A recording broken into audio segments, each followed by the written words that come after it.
हिमाचल प्रदेश के किसान बंदरों को जहर देकर मार देना चाहते हैं। आखिर ये किसान बंदरों से क्यों इतने परेशान हैं कि उन्हें इस हद तक जाना पड़ा? देखिए ऋतु वर्षा की रिपोर्ट। हाल ही में हिमाचल किसान सभा की 2 दिवसीय बैठक के दौरान किसानों ने कबूला कि अपनी फसलों को उत्पाती बंदरों के प्रकोप से बचाने के लिए उन्हें जहर देकर मारने की कोशिश की है। शिमला, सोलन, सिरमौर और ऊना के कई जिलों के किसान बंदरों से बहुत ज्यादा परेशान हैं। किसान चूहे मारने वाली दवाई का इस्तेमाल कर बंदरों का सफाया कर रहे हैं। किसानों का कहना है कि करोड़ों रुपए की फसल बर्बाद हो रही है, लेकिन हिमाचल सरकार से शिकायत के बावजूद कोई सुनवाई नहीं है और न ही वन विभाग ने इनकी कोई सुध ली है।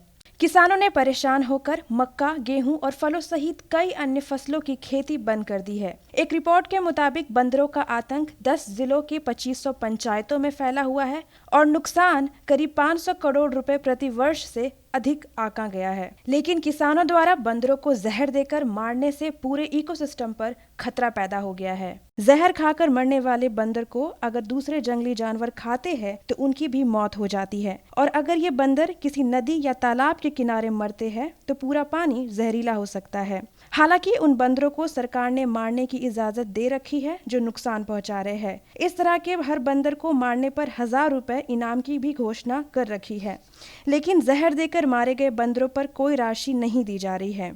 इसी तरह की समस्या से उत्तराखंड के किसान भी जूझ रहे हैं। एक जगह से अगर उन्होंने जो है हमारे क्षेत्र से बंदर पकड़े और दूसरे क्षेत्र में छोड़ दिए, फिर क्या फायदा हुआ कि जो है हमारे भाइयों की जो है खेती दूसरी जगह खा गया, तोड़ गया, नुकसान कर गया, तो उससे क्या फायदा हुआ?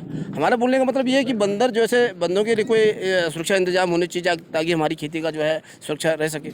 हिंदू धर्म में बंदर में भगवान हनुमान का रूप देखा जाता है, इसलिए कई बार सरकारें बंदरों की आबादी काबू करने के लिए कोई ठोस कदम नहीं उठा पाती हैं।